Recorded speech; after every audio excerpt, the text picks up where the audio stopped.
अंतिम यात्रा, मृत्यु के बाद की यात्रा। मनोज एक छोटे से गांव में अपने माता पिता के साथ एक साधारण जीवन जी रहा था। उसका हर दिन यही काम और परिवार के बीच सिमट कर रह जाता था। वह सादा आदमी था, लेकिन बहुत ही ईमानदार और मेहनती था। वह हमेशा लोगों की मदद करने की कोशिश करता था, अपने माता पिता के प्रति निष्ठावान था और अपने बच्चों के लिए एक आदर्श पिता बनने का प्रयास करता था।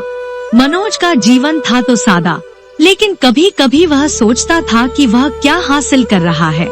क्या किसी को उसकी जिंदगी से कोई फर्क पड़ता है? क्या उसकी मृत्यु के बाद कुछ होगा? क्या उसके कर्मों का कोई मूल्य है? ये सवाल मनोज के दिमाग में अक्सर आते थे, लेकिन जीवन के भागदौड़ में इन सवालों को वह अक्सर टाल देता था। मनोज ने कभी यह नहीं सोचा था कि मृत्यु के बाद उसकी आत्मा को एक रहस्यमय यात्रा पर भेजा जाएगा। लेकिन एक दिन वह समय आ ही गया। वह सड़क पर जा रहा था।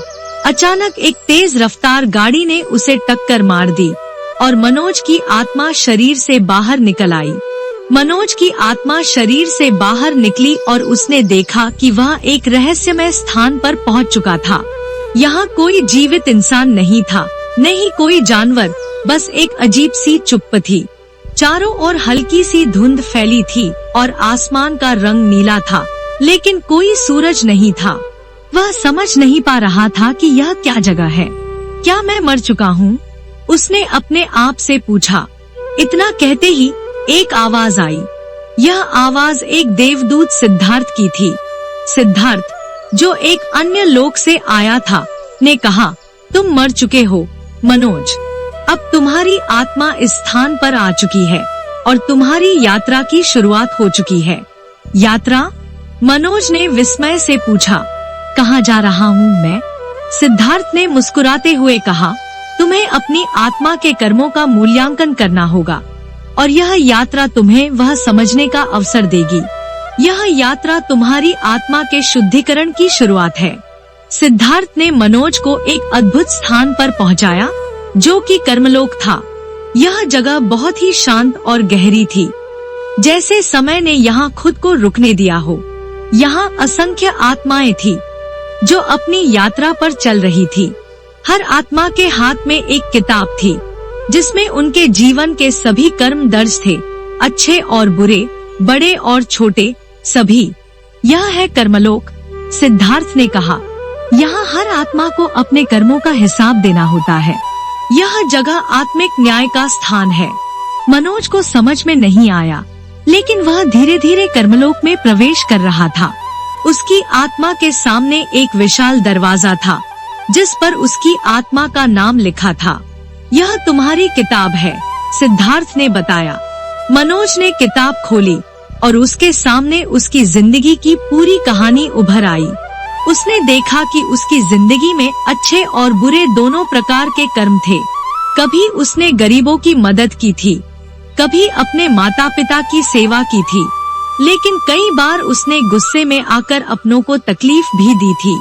क्या मुझे अपनी आत्मा का हिसाब देना होगा? मनोज ने घबराए हुए पूछा। हाँ, सिद्धार्थ ने कहा, तुम्हें अपने कर्मों का सामना करना होगा। यही तुम्हारी यात्रा की शुरुआत है। मनोज की आत्मा ने किताब में दर्ज अपने अच्छे कर्मों पर गौर किया। एक दिन उसने एक भूखे आदमी को खाना दिया था और एक बार उसने अपने छोटे भाई को पैसे दिए थे ताकि वह अपना इलाज करा सके। ये उसके अच्छे कर्म थे, जो उसकी आत्मा को शांति देते थे। लेकिन फिर उसने अपने बुरे कर्मों को भी देखा। वह अपने गुस्से में आकर कभी अपनी पत्नी से झगड़ा करता, कभी अपने बच्चों को डांटता। कुछ साल पहले उसने एक बार अपने दोस्त से पैसे लिए थे और फिर उसे लौटाए बिना भाग गया था। यह उसके बुरे कर्म थे, जिन्हें वह छिपाने की कोशिश करता था, लेकिन अब उन्हें सीधे तौर पर देख रहा था। तुम्हारे अच्छे और बुरे कर्म दोनों का मूल्य है, सिद्धार्थ ने कहा। अच्छे कर्म तुम्हारी आत्मा को शांति देते हैं, लेकिन बुरे कर्म तुम्हारे भीतर एक बोझ डालते हैं। मनोज ने महसूस किया कि वह अपने बुरे कर्मों को सुधारने का प्रयास कर सकता था। उसने पहले कभी इस तरह से अपने भीतर की गहराई में जाकर सोचा नहीं था। सिद्धार्थ ने मनोज से कहा, अब तुम्हें सबसे पहले अपने गुस्से का सामना करना होगा। यह तुम्हारे जीवन का सबसे बड़ा शत्रु रहा है। मनोज को याद आया कि वह किस तरह गुस्से में आकर अपने परिवार के साथ बुरा व्यवहार करता था।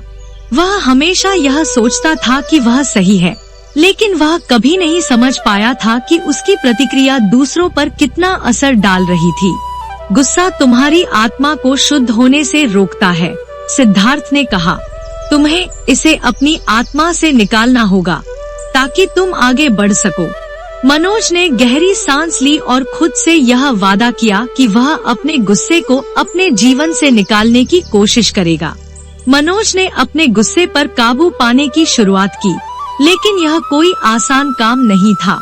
जैसे ही वह कर्मलोक में कदम रखता, उसे अपनी आत्मा के भीतर गहरे संघर्ष का एहसास होने लगा। गुस्सा, घमंड और घृणा, ये सभी भावनाएं अब उसे खुद से लड़ा रही थी।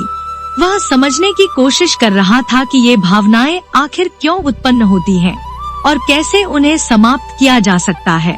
तुम्हारी आत्मा की शुद्धि का पहला कदम यह है कि तुम अपनी नकारात्मक भावनाओं का सामना करो, सिद्धार्थ ने कहा। अगर तुम इनसे भागते रहोगे तो कभी भी आगे नहीं बढ़ सकोगे। मनोज की आत्मा ने अपने भीतर का युद्ध महसूस किया।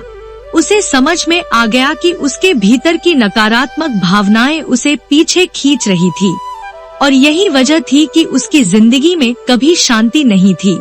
उसे यह भी समझ में आया कि हर भावना, चाहे वह नफरत हो या प्रेम, उसके भीतर की सोच और दृष्टिकोण पर निर्भर करती थी। अब तुम्हें अपने अंदर की शांति को खोजने का प्रयास करना होगा, सिद्धार्थ ने कहा। तुम्हारा अगला कदम यही होगा। मनोज ने अपनी आत्मा के भीतर झांकने की कोशिश की। उसे एहसास हुआ कि जो कुछ भी उसके साथ हुआ था, वह उसकी सोच का परिणाम था। उसके गुस्से, दुख और निराशा के कारणों को समझने की कोशिश करते हुए वह एक ऐसे मोड़ पर पहुंचा जहां उसे अपने अंदर के अंधेरे को पहचानने का अवसर मिला। यह सब मेरे कर्मों का परिणाम है, मनोज ने कहा। मेरे विचार और प्रतिक्रियाएं ही मुझे इस स्थिति तक ले आई हैं। सिद्धार्थ ने मुस्कुराते हुए कहा, तुमने अब अपनी गलती को समझ लिया है। आत्मज्ञान ही सबसे पहला कदम होता है आत्मिक उन्नति की ओर। अब तुम्हें अपने कर्मों को समझकर उनसे सीखा हुआ पाठ अपनाना होगा। मनोज ने गहरी सांस ली और अपने मन की शांति को फिर से खोजने की कोशिश की। उसने सोचा कि अगर वह अपने कर्मों से कुछ अच्छा सीख सके तो यह उसकी यात्रा का सबसे बड़ा पुरस्कार होगा। अब मनोज की आत्मा को एक नई चुनौती का सामना करना पड़ा। सिद्धार्थ ने उसे एक दृश्य दिखाया। मनोज ने देखा कि वह अपनी पत्नी के साथ एक झगड़े में उलझा हुआ था, जो वर्षों पहले हुआ था। वह झगड़ा अब तक उसकी आत्मा पर भारी बोझ था। तुम्हारी आत्मा को शांति तभी मिलेगी जब तुम पुराने रिश्तों को सुलझा सको, सिद्धार्थ ने कहा। अब तुम्हें अपनी पत्नी के साथ हुए झगड़े और उस पर किए गए बर्ताव को स्वीकार करना होगा। मनोज को महसूस हुआ कि वह पूरी जिंदगी अपने परिवार से कटता चला गया था, केवल इसलिए क्योंकि वह अपनी भावनाओं को समझने में नाकाम था। अब वह देख पा रहा था कि उसकी आत्मा को शांति तभी मिलेगी जब वह इन रिश्तों को ठीक करेगा। उसने इस आंतरिक यात्रा को एक संकल्प के रूप में लिया कि वह अपने पुराने रिश्तों को सुलझाएगा, चाहे वह पत्नी से हो या बच्चों से। अब मनोज को अपने कर्मों का एक और पहलू देखना था, जो उसे सबसे कठिन लगा। सिद्धार्थ ने उसे एक दृश्य दिखाया जिसमें मनोज ने कई बार खुद से झूठ बोला था और अपनी गलतियों पर पर्दा डालने की कोशिश की थी। उसकी आत्मा में इन पापों का बोझ था जो उसे हर पल भारी लगता था। पापों का शुद्धिकरण केवल उन्हें स्वीकार करने से होता है, सिद्धार्थ ने कहा। तुम्हें इनसे मुक्त होना होगा। मनोज ने अपनी सारी गलतियां स्वीकार की और अपने पापों से मुक्त होने की प्रक्रिया को शुरू किया।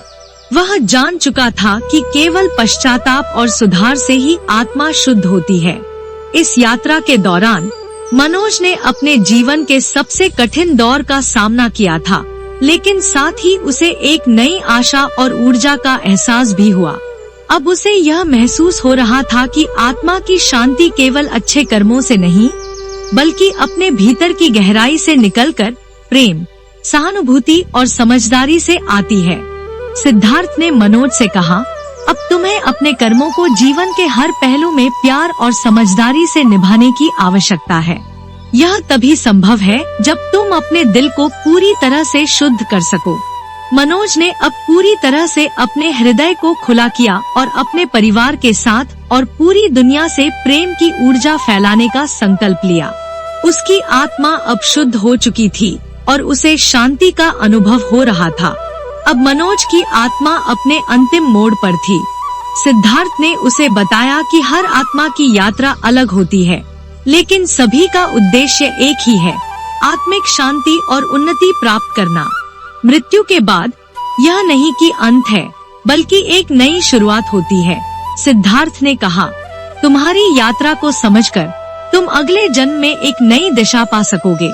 मनोज ने अब यह समझ लिया कि मृत्यु एक समाप्ति नहीं, बल्कि आत्मा की यात्रा का एक नया अध्याय है। उसने अपने कर्मों का मूल्यांकन किया, अपनी गलतियों से सीखा और आत्मिक शांति को प्राप्त किया।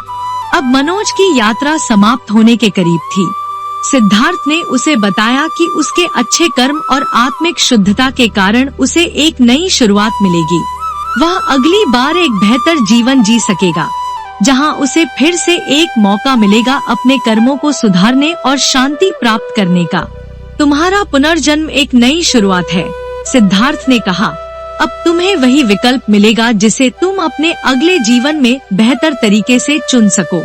मनोज की आत्मा ने नई दिशा को चुना और उसकी यात्रा ने एक नए जीवन की शुरुआत की। मनोज की यात्रा हमें यह सिखाती है कि आत्मा की यात्रा कभी समाप्त नहीं होती। हर जीवन, हर कर्म और हर अनुभव हमें आत्मिक उन्नति की ओर ले जाता है। मृत्यु के बाद की यात्रा के दौरान मनोज ने अपनी आत्मा की गहराई में जाकर अपने कर्मों को समझा और आत्मिक शांति प्राप्त की। अगर आपको यह कथा पसंद आई हो तो इसे लाइक करें, शेयर करें और हमारे चैनल को सब्सक्राइब करें। ऐसी ही धार्मिक और प्रेरणादायक कहानियों के लिए हमारे साथ जुड़े रहें। जय श्री राम।